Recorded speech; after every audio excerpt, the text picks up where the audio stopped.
So part of my past is having, because of a relationship with God like we all have. The Spirit said, do what I've called you to do, and I'll take care of the rest.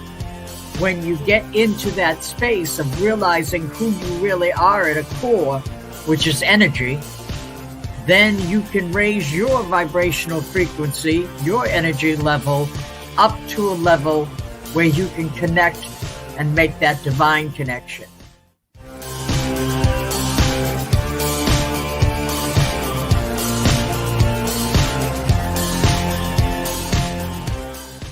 Black people in this country have to embrace ownership.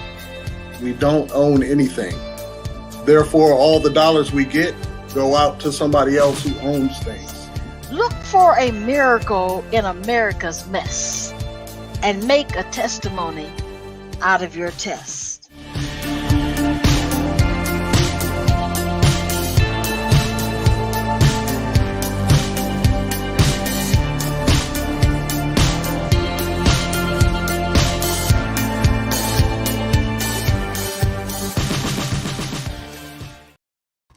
Kind greetings and welcome to the hospitality of God.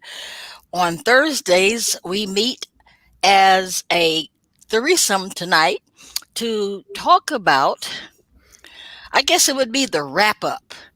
We could very easily call it the wrap up, as we have gone through the 5+1, the 6th stage of a stage of grief, or in the words of Chaplain Maureen F. Burns, the processes of grief. And we want you to feel welcomed. We want you to jump right on into Triumphant Thursdays as an experience, so that you may get a glimpse of some tidbits that will light the way toward some triumph, some victory that may very well be related to a recent death in your family, a recent divorce, loss of a pet, loss of a job. These processes of grief go across the border. Across the board, they are not linear. They are all over the place.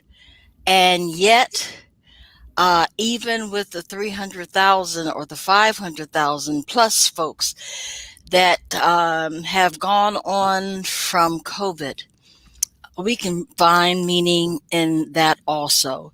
Tonight, our guest, who is so swiftly becoming a member of the family, pretty soon we won't be calling her a guest anymore.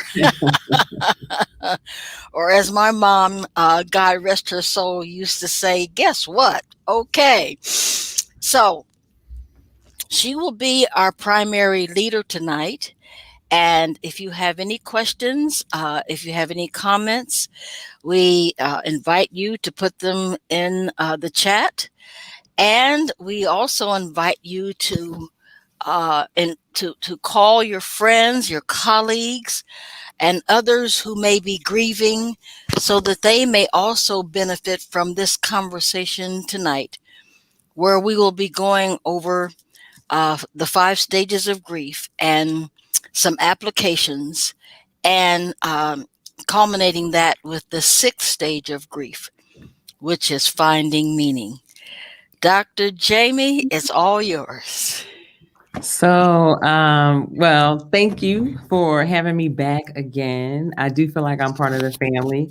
And I think this is such an important topic for us to talk about, with the number of people that you've already mentioned from COVID specifically that have died, over 500,000, like 500,000 people have died in a year. This time last year was when we sort of first got the news that we could not gather, right? This was around the time that states started shutting down. But in addition to that 500,000 plus people who died from COVID specifically, you know, there were people who were already in the hospital, people who were already terminal, people who've died of car accidents and other things. Like, life was still happening alongside COVID. You think about, I'm in the city of Philadelphia, and Philadelphia has been plagued with gun violence, more now than the previous year. So there are people who, mothers and fathers, there are parents and siblings and communities that are grieving the loss of people due to gun violence. And it's not just Philadelphia. That's other major cities throughout the state. So that's another kind of grief that people are carrying. And so ultimately, there's just a community of people who are carrying a very heavy load. A very heavy load. And I am one of those people, right? So we have that kind of grief that we're carrying because of things that are painful. But then there are things that are happening in people's lives that normally bring joy. I finished a doctoral program in 2020. There are people who got married, people who had children. There were joyous things that happened in 2020. There were young people who finished high school, people who thought they were going to go on their prom, who had plans. There were joyous things that happened in 2020, but could not be celebrated the way that they would normally be celebrated. And people are carrying that grief, right? So it's not just the grief of the death of a loved one. It's not just the grief of separation from society, from people that we love, separation from a routine that we were used to, separation from a sense of normalcy. It is grieving the fact that I thought that I was going to go on my senior prom and I can't, and I'm carrying that. There are young children who are grieving because they can't, they don't get to go to recess. And Tuesdays might be Taco Tuesdays in kindergarten, and now there's no Taco Tuesdays with their best friend. And so there's the grief that they're carrying. And so all of us are carrying this grief, whether it is something that happened that is painful, whether it is because of something that would normally bring joy. Nonetheless, it's grief that we're carrying, and we are in the same houses in some cases. And for others of us, we might be in a home alone, carrying grief. In the cases where there might be death, and we're grieving, we talked about the stages of grief. And I love, I don't really like the term stages. And I think we've all talked about this, Chaplain Mo talked about, because stages kind of, even if Elizabeth Kubler-Ross was not thinking that people would think of it in terms of a stage, you move from one to the other. When you say stage, we get an idea in our head that you move from one to the next, to the next, right? So I love sort of processes of grief, these tasks, these things that we go through as we grieve. And we talked about denial in our first week, right? Denial. And sometimes people take denial as if it's a really bad thing. It's not necessarily a bad thing. Denial protects us sometimes. Sometimes the loss is so great that for me to absorb it all at once, right, would be too much. So if, like, you have a car, your car has this shock system, so that when you get into an accident, for cars that are made well, it should absorb some of the shock, right? The airbag, the way the car is built, so it doesn't hit you all at once. It hits you in a way that it takes some of the blow for you. Sometimes that's what denial does for us. It takes away some of the blow until mentally, emotionally, whether spiritually, however, until we can sort of absorb it a little bit more. It takes some of that so that we can remain sane with the loss, right? So sometimes denial is not necessarily a bad thing when we're like, this can't be happening. It's normal. It's a natural process. Our brain is trying to figure out, wait a minute, what's really happening here? Are you saying this person that birthed me and has changed me and walked by my side won't be here? Like, the brain needs a minute to process that information. So for those of you who might be watching who experienced that, it's okay. It's okay that it took you a moment to sit back with the information that the person you loved was dead, is dying. It's okay that if it wasn't a death, that it took you a minute to accept the fact that your situation is changing, that what was won't be. It's okay to have a moment where you question, is this really happening? It's all right. So, I know sometimes we tell people they're in a stage a little too long. Yeah, I think there is sort of a place where we can be unhealthy in our grief, but in the initial stages of our loss and the initial moments of our loss, it's okay to have a moment of denial. It's okay to tell the doctor, oh no, sir, ma'am, no, nope, go back, run the test again. They were healthy last week. Now, the truth is, maybe they weren't healthy last week. Maybe they weren't. Let me throw in a question here. We're having a similar experience here in Lansing. Gun violence is up. How is that related to our grief? Is that a response to grief? So I think it's both. I think one, we are grieving people, right? So we live in a society where systems and structures are set in a way that put undue burden on people who are marginalized, right? So poor people of color. So there's this undue burden on people. So they're unable to live liberated lives, right? Now you add loss to that. If I am forced to live in a place where I don't necessarily feel free, that also means that I don't feel free to live a full life, one, but I also don't feel free to grieve. And the things that prevent me from living a full and healthy life are still very present. So I think that the gun violence, right? People need food, people need shelter. We need to address some of the things that add to why violence is present. It's not just that violence pops out the sky.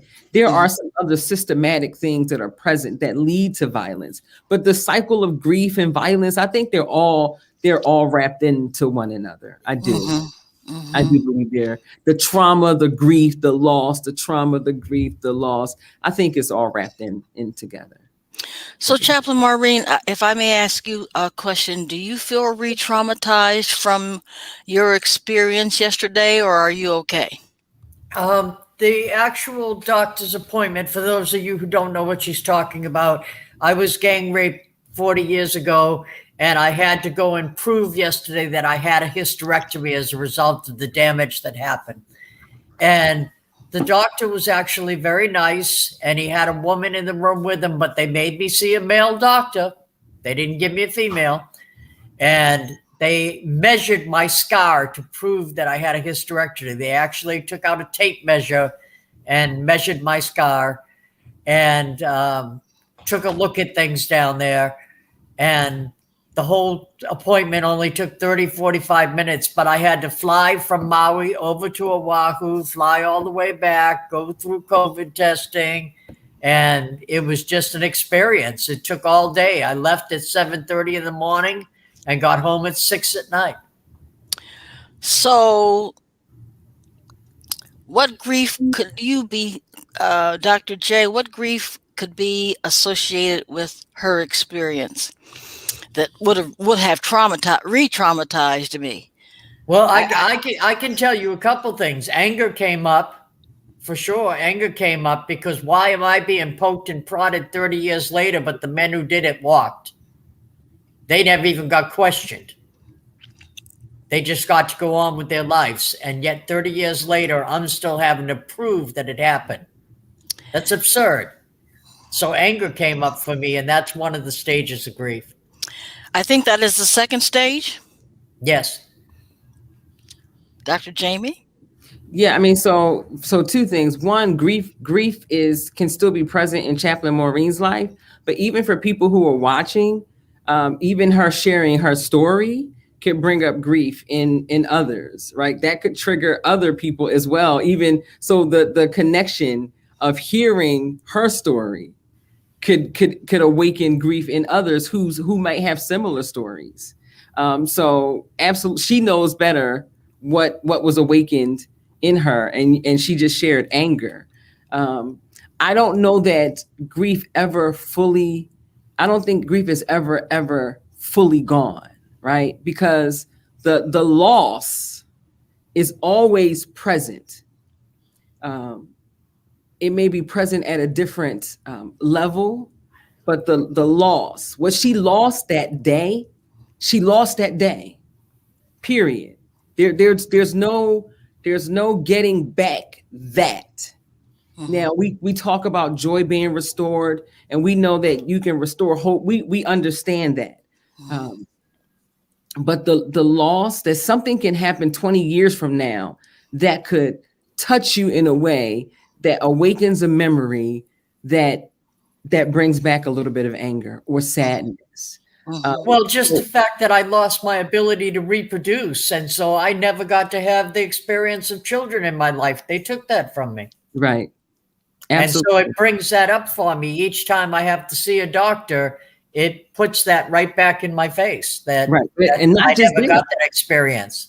Each time you have to see a doctor, but for others, it could be anytime someone announces a pregnancy, mm-hmm. Anytime there's a baby shower, mm-hmm. anytime you hear, or seasonal, right? So every few years, there might be a baby boom in your faith community, and all of a sudden you're like, here we go again. So Dr. Jamie, when I was recovering from my hysterectomy, they told me I had to get up out of bed and walk around or my muscles would get stiff. The only place to walk was down the hall to look at all the babies because I was on the OBGYN ward. Right. Yeah. That's cruel. Yeah. And what I'm hearing, Dr. Jamie, is that there is a need for sensitivity training on many different levels. Oh, absolutely. Absolutely. It's so interesting. So the book, everyone knows, I've been posting every day a book that I'm like, you guys everyone needs to read this book. Today is the 4th day. So yesterday was Wednesday. Tuesday evening, a friend of mine shared a book with me, and she said, you have to read this book. The book is called Grieving While Black. Wow. She shared this book with me, and I'm just trying to get the full title, just in case folks are listening, and hopefully we might be able to put this in the chat. The book is called Grieving While Black, and I posted it on Facebook yesterday. I purchased the book on Tuesday night. I was finished the book yesterday. Oh my. Grieving While Black, an anti-racist take on oppression and sorrow. The author's name is Brashia Wade, and she's a chaplain and a birth doula. And I mentioned that because of what Chaplain Maureen talked about, that the grief that she was experiencing and the remedy for the stiffness that they were trying to help her not experience was to walk around in a place that would exacerbate the grief, was to walk around by children, by babies crying and mamas holding their babies. They well go walk down the hall where their babies. Now we know you can't have any now, so go down there and walk around. It just exacerbates the grief.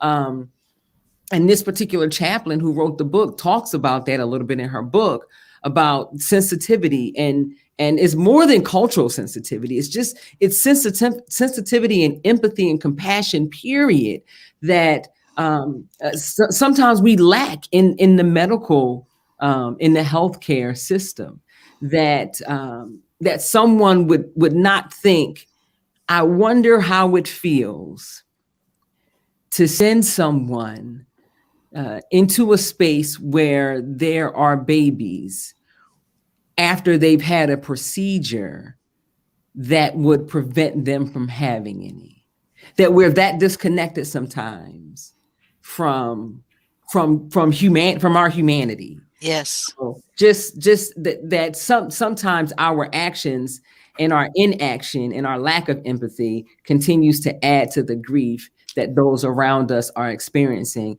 And that's the kind of system that we all live under, a system that doesn't really think about grieving people. And that it continues to add to the grief that we have. So, and I would add, especially in the military, I think to expect a military installation, whether you're active duty or a veteran or reservist or whatever, to expect sensitivity is to expect a bit much. And I say that with tongue in cheek because I know that there are some among us who are very sensitive. But I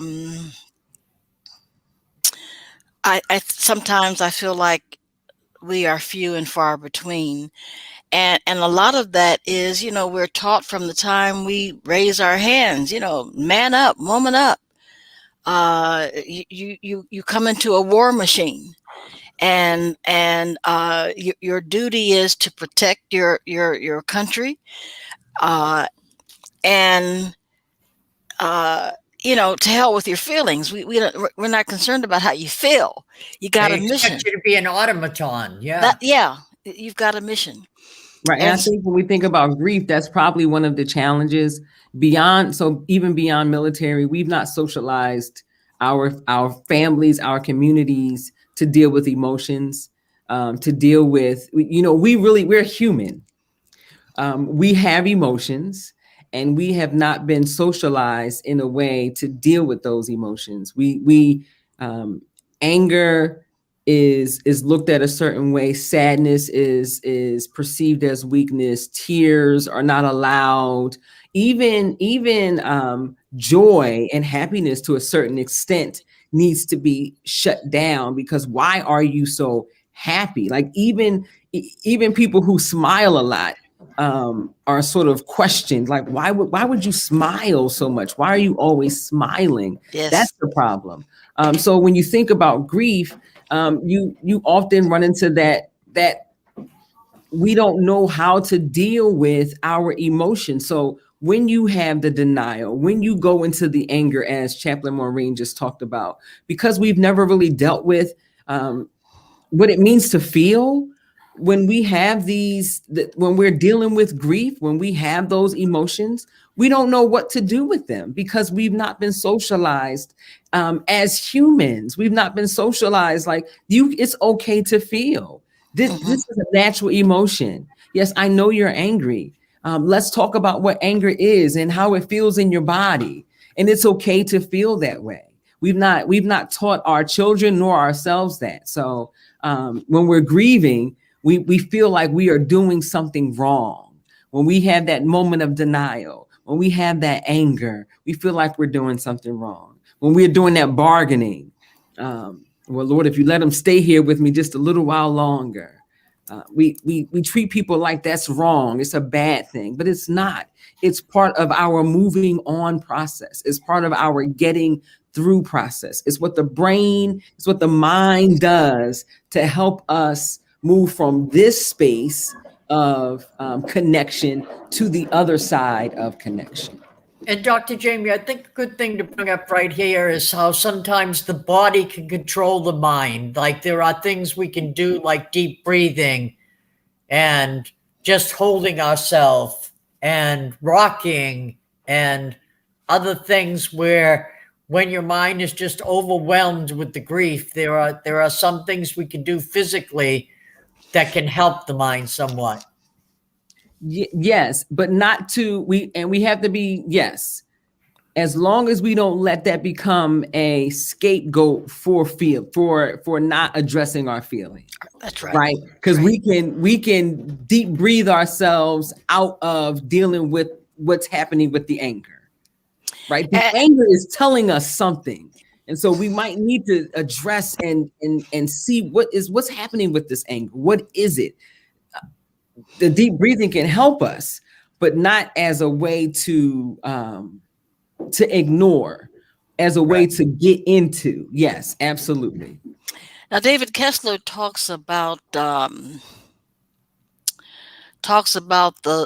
lizard brain that immediately goes, whose only interest is safety and survival.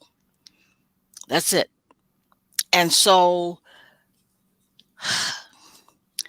I'm still working through understanding that part of us that really boils down to the survival of the fittest, even when it comes to grief, even when it comes to the processes of grief. And sometimes and that's that lizard brain, which of course I think is called primordial.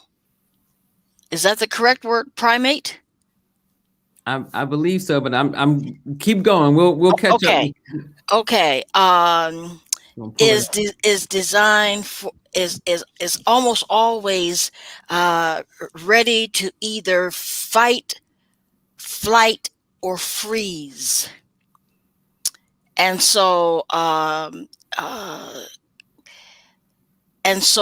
maybe sometimes that's how the grieving process gets stuck, how you get stuck in the grieving process. You freeze in a certain segment of the grieving process. But anyway. Yes. Okay. It is in charge. Thank you, Pastor Sue. The lizard is in charge of fight, flight, feeding, fear, freezing up. Now, how did the author relate that to fear? I mean, to the processes of grief. Maybe I shouldn't have brought it up because I don't remember where I read it, and it would take a long time to find it. But does it say anything to you, Dr. Jamie, about the grieving processes? No, I mean we can get stuck in grief if you have an experience and you have not learned how to move past it. Whenever you have another experience, you are going to get stuck at the exact same point that you did the previous experience. That's how we move. So wherever you got stuck the last time, until you learn how to move your way through, you're going to get stuck there again. So if is that what creates PTSD? I Say don't that know if again. that's what creates it, but that is part of our getting stuck. That's what happens when we get stuck. So if you like my grandma's hands might be what it's called, but it talks about when we get stuck often, it is when we experience a trauma and we haven't learned how to work our way through those traumatic experiences, we freeze. You often, when you experience something else, you often freeze because that was your experience the previous time. When we come back from our break, Dr. Jamie, I certainly would like for you to give us somewhat of an understanding of the difference between grieving and mourning, MOURNING, and we'll continue with the remaining stages with the extended explanation. And we've talked a little bit about anger. If we can do just a little bit more on the associated words or the associated behaviors that we can expect when we are angry. And then we'll go on to the next one that I think is bargaining. And the circumstances under which that would need to be modified if in fact the person or the animal is already gone, then what would be the bargaining then?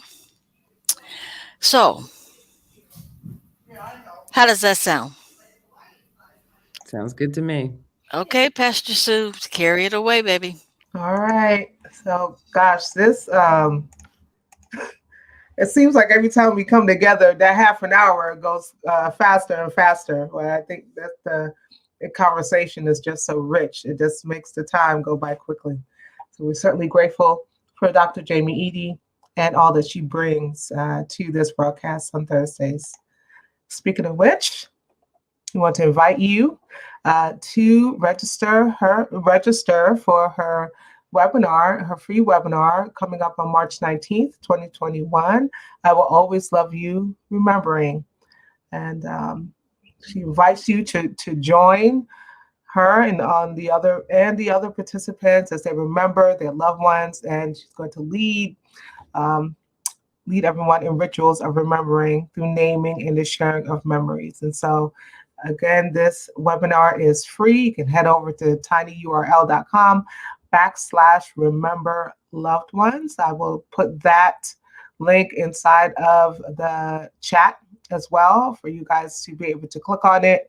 It is free. If you are grieving, if you have lost someone, even if it's a job or a research, if you've lost anything, I do encourage you to sign up for this free webinar. Chaplain Maureen is an advanced law of attraction practitioner, and she has life coaching available under her business, Transformations Possible. So if you are in need of life coaching, certainly invite you to send her an email at transformationspossible@gmail.com or give her a call at 808-264-6252. If you are on this page on Tuesday nights, we know that TFAM National Veteran Support Group, we also have a broadcast, and what we do with our Tuesday night broadcast is that we set the stage and we lay the foundation for deeper discussion on Thursdays. And so if you are a member, if you are a veteran, if you are still in the armed forces, if you identify as LGBTQIA plus, or you're allied, listen, we invite you to like our page on Facebook and also to join the group on Facebook. So our page is TFAM Veterans and the group is TFAM Veterans Group. We have some great stuff coming up and we don't want you to miss anything. So please, please, please like the page and join the group. Kara Solutions, focus on your passion. Let Kara handle the rest. Kara offers administrative, business, and consulting services for dreamers, visionaries, entrepreneurs, faith and community-based organizations. An example of one of the services that Kara provides is this show that you are watching tonight. It is powered by Kara. And so if you're interested in perhaps your own broadcast or any other of our services, you can head over to www.kara-solutions.com and leave us a message, and we'll get back to you within 24 hours. As we talk about every Thursday, Triumphant Thursdays with Dr. PJ Anderson has advertising and sponsorship opportunities available. And so there are 3 ways that you can advertise or sponsor. One is an info listing or a banner, which is where you can put your company information, whether you just want folk to follow you, you want to put a website. This is a banner. That's what it looks like. So we put your information in this banner right here, up to 200 characters, and that would be at an advertising or sponsorship rate at $15 per week. Also, a static overlay or a flyer ad, that's what you're looking at on the screen right now. That would be $25 per week. Remember, this is advertising or sponsorship rates, or a video ad at $40 per week. And I will show you what that looks like.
So again, that is an example of what a video ad would look like. And so if you need a static overlay or flyer ad or a video ad created, you can contact me at sue@kara-solutions.com.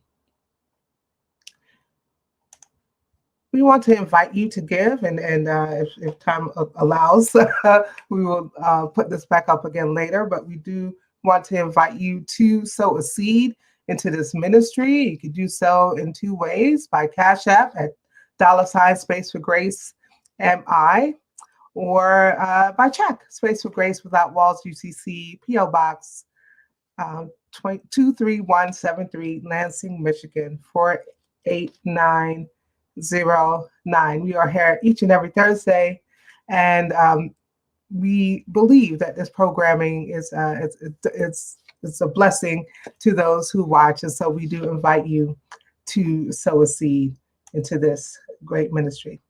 That is it for now. I'm going to hand this back over to Chaplain Dr. PJ, to Chaplain Maureen, and to Dr. Jamie Eaddy.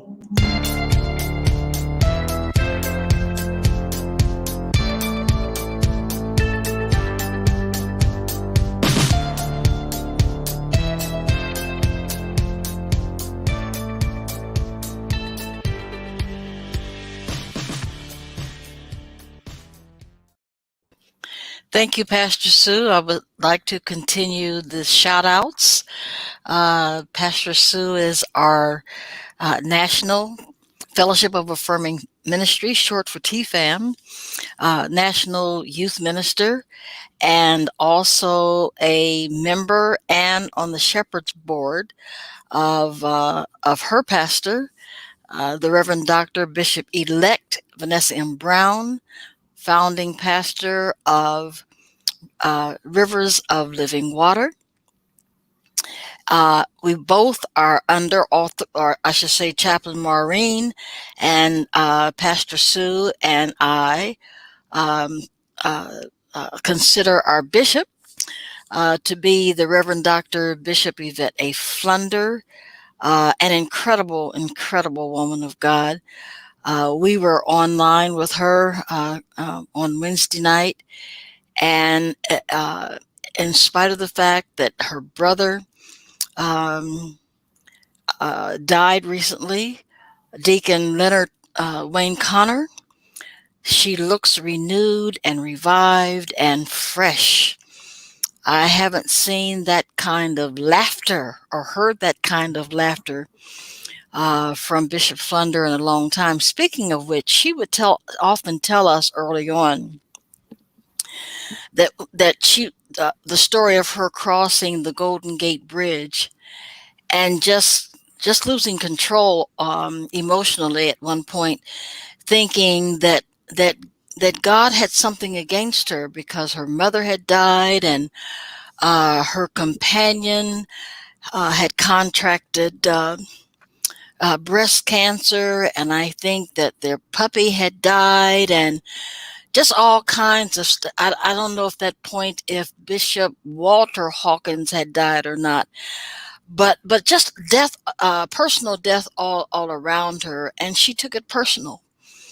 And as I remember the story, she heard God say, "I'm not that petty. I'm not that petty." And I don't remember the rest of the story, but I do remember that. And I think that is significant for all of us to not to personalize these deaths when they come into our lives. Which is easy to it's easy to personalize because it's my mom, or it's my lover, or it's my pet, or it's my job, or it's my home, or it's my womb. But don't think that God is doing something to you. No, God is not doing something to you. And I guess the follow-up response to that would be not just to go through this, but to grow through these travesties. Dr. Amen. Jamie, it's on you. You're muted. You're muted, baby sis. That's a tough ask. I'm glad I was muted. That's a tough ask. That's a tough ask. I mean, and ultimately we do hope that we get there. And I know we only have a little bit of time left. So you talked about grief and mourning, right? So grief, sort of the normal process, our reaction to loss. And we talked about the processes or stages as is written, sort of the denial, the anger, which could be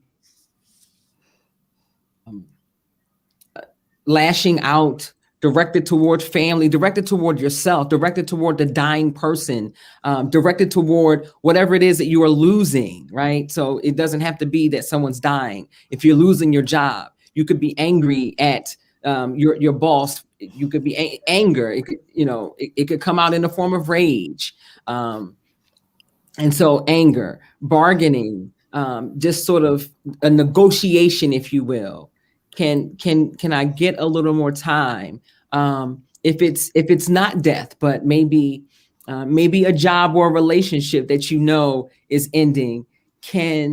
If I do this, does it now work? Will you stay? Can I keep it a little longer if I adjust something? Will this work? Can I hold it a little longer? So trying to negotiate a different outcome. Really, that's all bargaining is trying to negotiate a different outcome, whether that is a different health outcome or something in terms of time.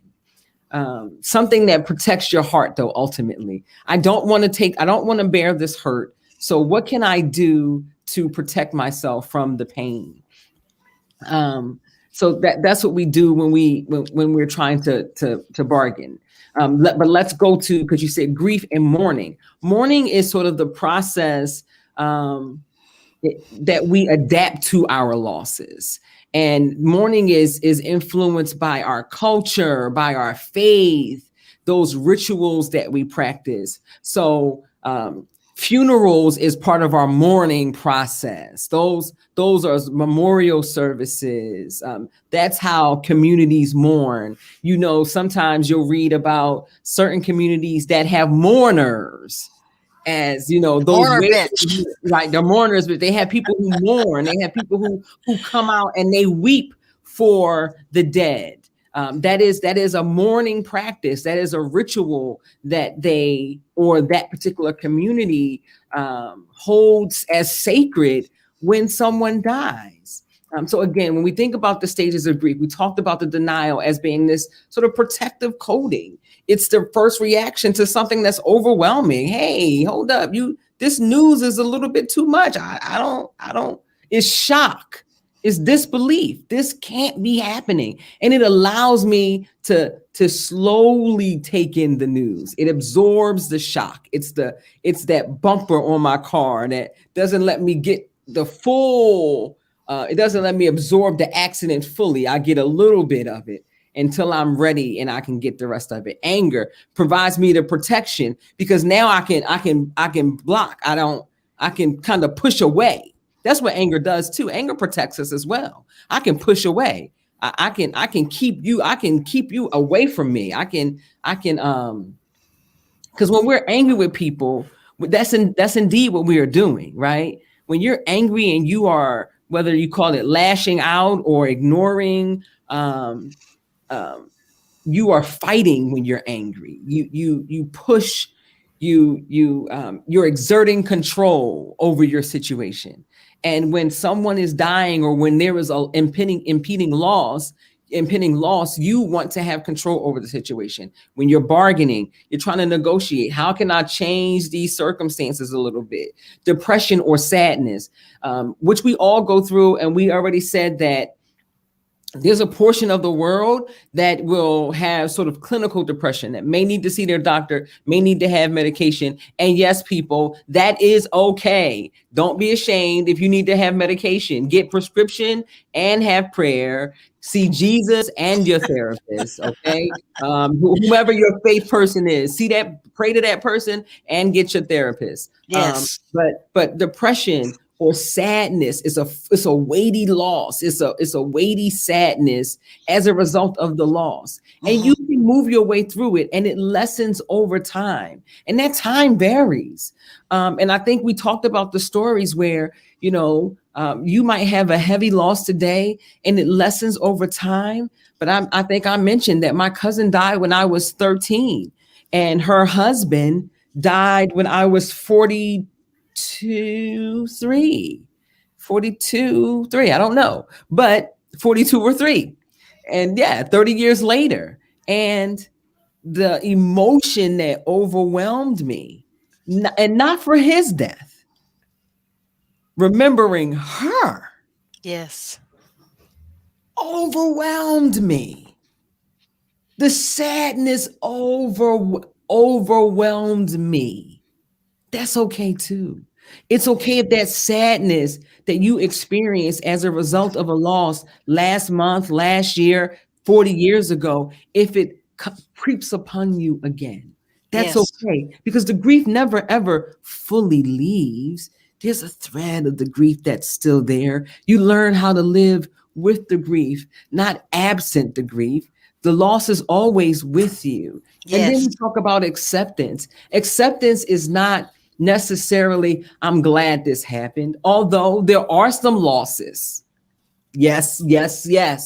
There are some losses in our lives where we go through denial and anger and bargaining and depression, and we reach the kind of acceptance where we say, I'm so darn glad that I don't have that anymore.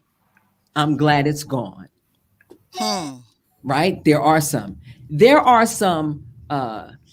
toxic things that we lose, that we divorces. Right, that we experience all of these things and we feel bad. I shouldn't be sad. I shouldn't be trying to bargain. That's okay too. You can grieve something that's toxic. We grieve. Our hearts are in it. We might grieve something that's toxic, and you can still reach the point of acceptance when you might say, I am glad that I am no longer there. Yes. But there are other losses that you don't necessarily get to the point where you say, I'm glad mom's not here. Not I'm glad mom's not here, Sure. but mom's not here and I'm still okay. And that's the kind of acceptance that we live with. It is when we learn how to carry on with our lives and incorporate the loss, the them not being here, not being able to touch them, not being able to hold them, not being able to enjoy whatever it was that we had, or whoever it was that we had, not being able to have that or them present and still live a full life. That's the kind of acceptance that we can experience. And this is regardless of your faith tradition. This is whomever you are. And this is possible for all of us, that we can get to a point where the loss no longer takes our breath away. That we can still breathe and take a deep breath and not feel like we're going to choke this time. And that moves us right into finding meaning, doesn't it? I'm sorry? And that moves us right into, once we get to acceptance, does it help to move us into finding meaning? I think so. Yes, I think finding meaning is so interesting to me. Yes. Let me give you something to work with. Go ahead. Dr. Jamie, the first of all, I wanted to say it is possible, by the way, to die from a broken heart. The author makes that very clear, that when you are in so much pain, emotional pain, that one of your veins that where either the blood goes out or the blood comes in actually starts to hurt physically from the the way pain. it constricts. Yeah. Yes. So it is possible. Yeah. To have a heart attack. In the hospital, when people are in the hospital, we don't realize the amount of that pain for people who are in the hospital is more than physical pain. Yes. That's why the role of a chaplains do so much more than go into rooms and do a Hail Mary and an Our Father and pray for people. Chaplains deal with the psychosocial pain that people are carrying, because that impacts people's ability to heal. That broken heart, a chaplain may be able to help with that. Go ahead, Dr. PJ. Yes. But the author gives us some information about we must grow bigger. We must be the architects of our lives after loss. It may feel like all meaning left with the person you lost, but that is not true. You can continue to connect meaningfully with those who are still living, and you can form new connections too. Those connections do not diminish your love for the person who died. They only enhance them. To find meaning, and I love this sentence, to find meaning, be curious about the rest of the story of your life. Finding meaning, find your meaning. Your future is still unwritten.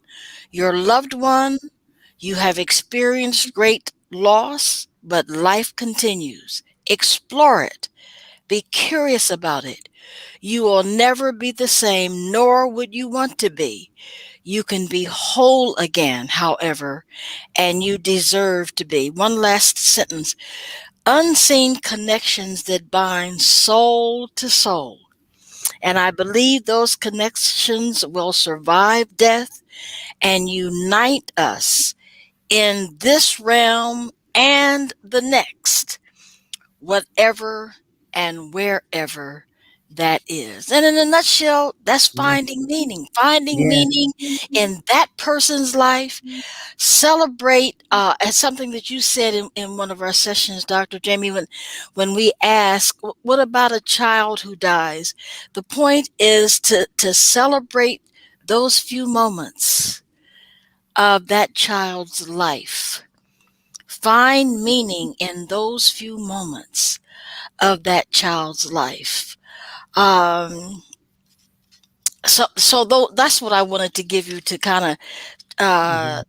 I don't think it's anything to add to that. I think okay. so. Often when people talk about finding meaning, they're looking for you to go back and discover some meaning behind your suffering. But you're talking about discover meaning in what is to come, in what is present now. That I is have nothing correct. to add to that. That is Yes. it.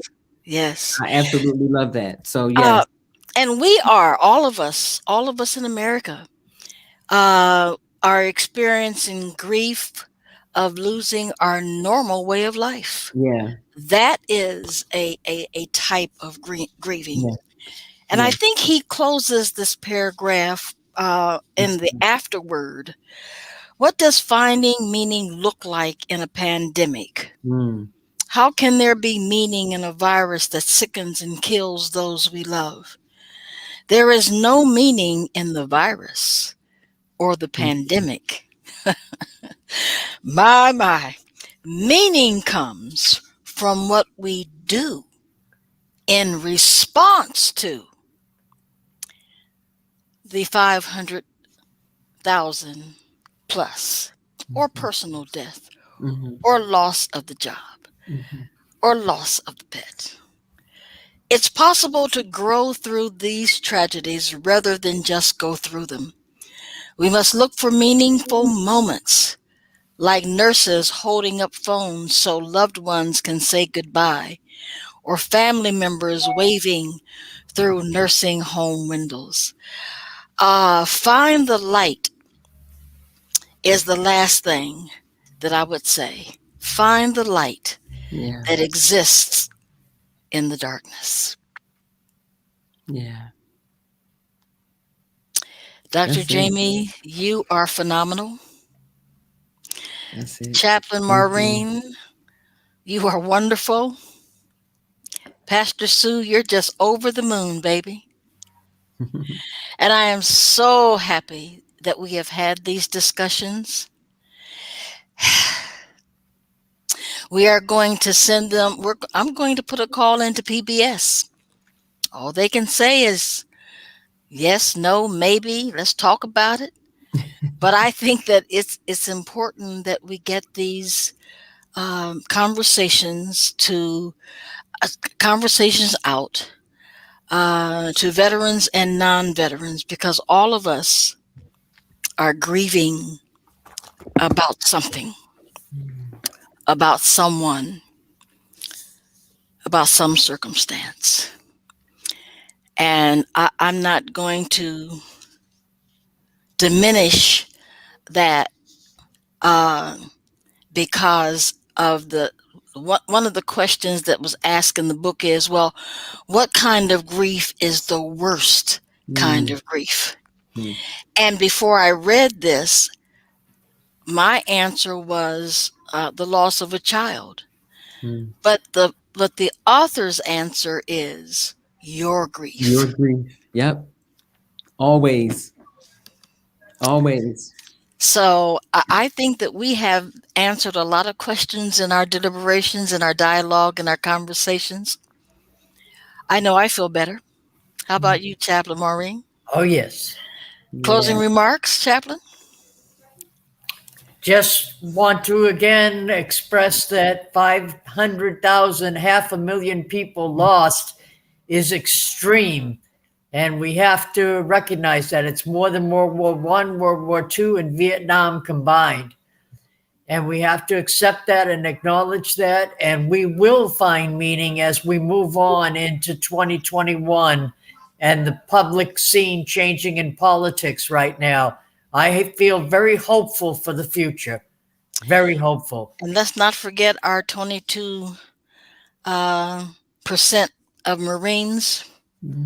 of service members that are committing suicide every day. We want to be mindful that the families that our fellow veterans are looking for meaning in these tragedies. Yeah. We certainly want to remember the families of the family of Bishop Flunder and the family of Bishop Tony and the family of Reverend help me Janice Somerville. of Janice Sullivan and the family of Pastor Sue, whose grandmother died not too long ago.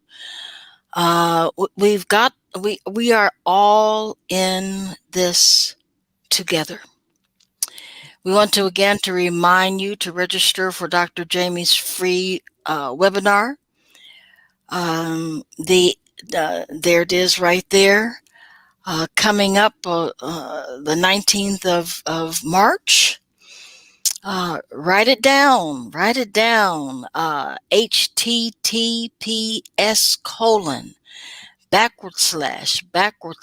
or is that a forward slash? I think that's forward slash. It's in the chat. Okay, very good. It's in the chat.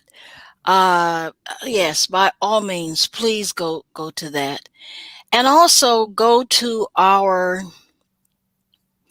YouTube page and subscribe. We invite you to do that and pray for us, and we are praying for you. And be comforted in God, however you define God, whatever the name of your God may be, that God loves you unconditionally. And it really doesn't matter what you've done. What matters is you are here today.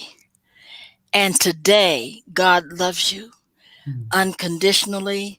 God loved you and knew you as you were being formed in your mother's womb. You are miraculously made in the goodness and likeness of love. And don't let anybody tell you any differently. Just because don't worry about your past. It's gone. Grab hold to now.